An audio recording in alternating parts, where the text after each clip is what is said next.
नमस्कार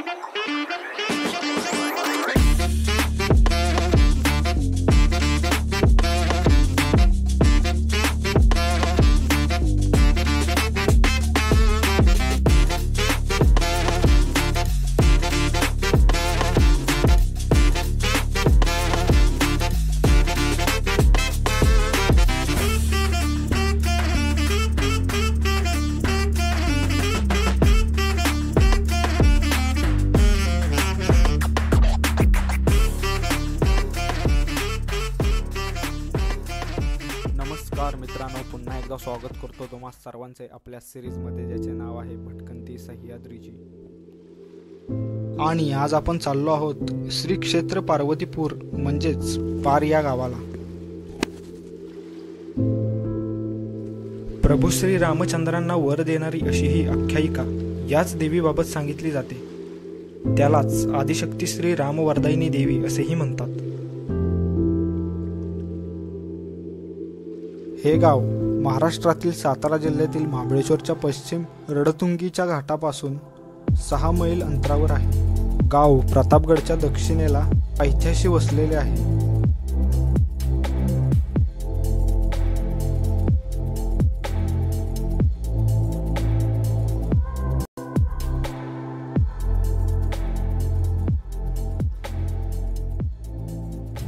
मंदिराच्या प्रवेशद्वारातून आत गेल्यावर सुंदर अशी छत्रपती शिवाजी महाराजांची मूर्ती आपल्याला पाहायला मिळते.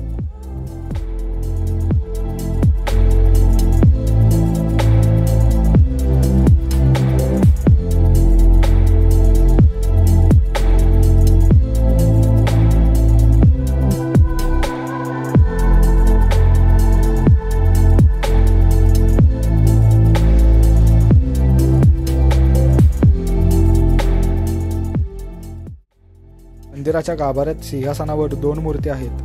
डाव्या बाजूस असलेली 2.5 फूट उंचीची मूर्ती श्री वरदायिनी या नावाने आणि उजव्या बाजूस 3 फूट उंचीची मूर्ती श्री रामवरदायिनी या नावाने ओळखली जाते. पार्वतीपूर पार ही एक बाजारपेठ होती. सातारा, वाई, मेढा त्याचप्रमाणे रायगड जिल्ह्यातील महाड, पोलादपूर इत्यादी ठिकाणहून व्यापारी लोक पारला येऊन मोठा बाजार भरवित असत. या व्यापारी पेठेचे विभाजन करून पार पार, पेठ पार व सोंड पार अशी 3 गावे निर्माण केली व त्यासाठी वेगवेगळी मुलकी व पोलीस पाटलांची व्यवस्था केली. आदिशक्ती श्री रामवरदायिनी देवी हे महाराष्ट्रातील एक जागृत शक्तिपीठ आहे.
श्री रामवरदायिनी आईचे देऊळ हेमाडपंथी पद्धतीने बांधण्यात आले आहे. मंदिराच्या कळसासहित सुशोभीकरण केले असल्याने मंदिराच्या सौंदर्यात भर पडली आहे. सह्याद्रीच्या कुशीत घनदाट वनराईत नटलेले हे गाव निसर्गाने अतिशय उदार अंतःकरणाने अनोखे असे सौंदर्य ह्या पावन परिसराला बहाल केले आहे.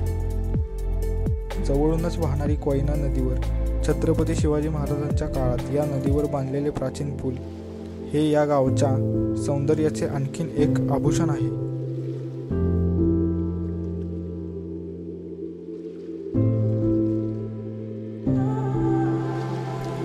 ह्या देवीची जत्रा वर्षातून 2 वेळा भरते. वार्षिक यात्रा उत्सव चैत्र वैद्य त्रयोदशीपासून सुरू होऊन तो वैशाख शुद्ध षष्टीपर्यंत चालू असते.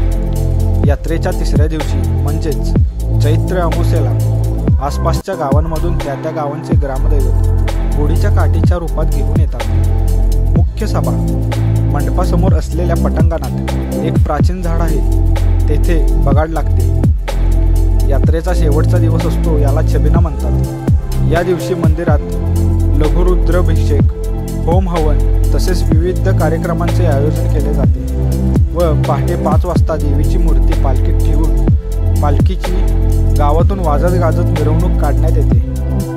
तर नवरात्रीमध्ये देवीच्या मंदिरात घटस्थापना करून 9 दिवस देवीचे उत्सव मोठ्या उत्साहात व थाटामाटात केला जातो।